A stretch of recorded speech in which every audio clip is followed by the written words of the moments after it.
સમગ્ર દેશની અંદર ભારતીય જનતા પક્ષના ઉમેદવારો પસંદ કરવા માટેની કાર્યવાહી રાષ્ટ્રીય પાર્લામેન્ટરી બોર્ડમાં અત્યારે ચાલી રહી છે અને ગઈકાલે ભાજપના ઉમેદવારોનું પ્રથમ લિસ્ટ ત્યાં મંજૂર થયું અને જાહેર પણ કરવામાં આવ્યું, જેમાં ગુજરાતની 26 સીટોમાંથી 15 સીટોના ઉમેદવારો જાહેર કરવામાં આવ્યા છે અને મહેસાણાના સીટના ઉમેદવારનું નામ ગઈકાલની યાદી સુધી જાહેર નહોતું થયું.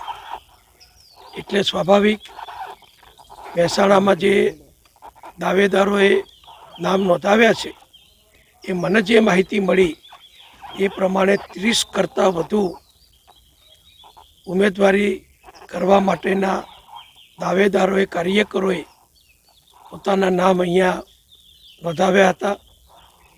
ગઈકાલે મહેસાણા સીટ જાહેર ન થઈ એટલે મને રાત્રે મનમાં એમ થયું કે આટલા બધા ઉમેદવારો છે, પાર્લામેન્ટરી બોર્ડ ગુજરાત પ્રદેશમાંથી પણ જે તે નામો પસંદ કરીને ત્યાં મોકલવામાં આવ્યા છે, છતાં પણ હજુ મહેસાણામાં ઉમેદવાર નક્કી નથી થયા.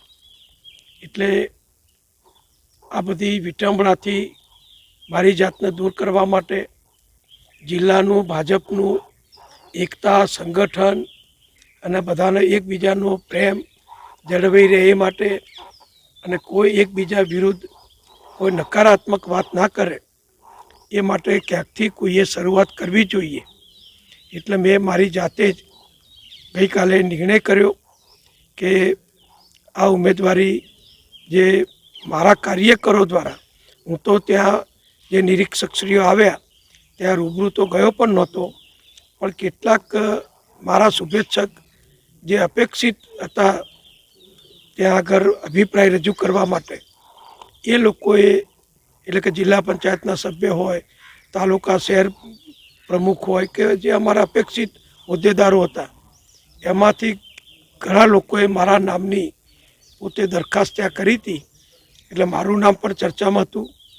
પણ આટલા બધા નામ હોય ત્યારે સ્વાભાવિક મને એમ થયું કે મારે મારું નામ આમાંથી પાછું ખેંચવું જોઈએ. એટલે મેં ગઈકાલે નિર્ણય કરી અને મારું નામ પરત ખેંચવા માટે, દાવેદારી પાછી ખેંચવા માટે તૈયારી કરી અને આજે બપોરે સોશિયલ મીડિયાના માધ્યમો મારફતે એની જાણકારી આપ સૌને આપી છે.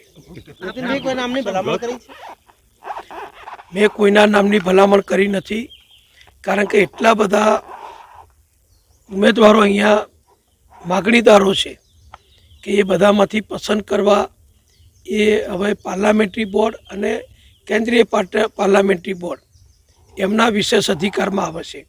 એટલે એમાં મને કંઈ કોઈને પૂછ્યા વગર કે કોઈ જવાબદારી આપ્યા સિવાય કોઈના નામનું સૂચન કરવું એ મને યોગ્ય લાગતું નથી. આપનું નામ જાહેર નથી થયું, મીન્સ આપનું નામ છે એના કારણે બધું અટકેલું છે એવું તમે કહી શકો?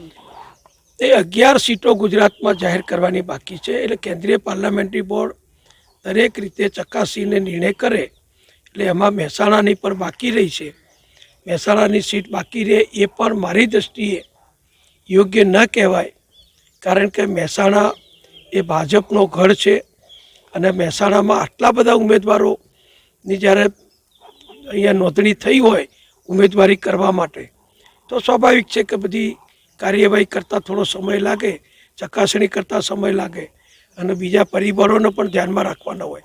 એ બધું ધ્યાનમાં રાખીને કેન્દ્રીય પાર્લામેન્ટરી બોર્ડ હવે બીજા તબક્કામાં શક્ય છે કે મહેસાણાના ઉમેદવારનું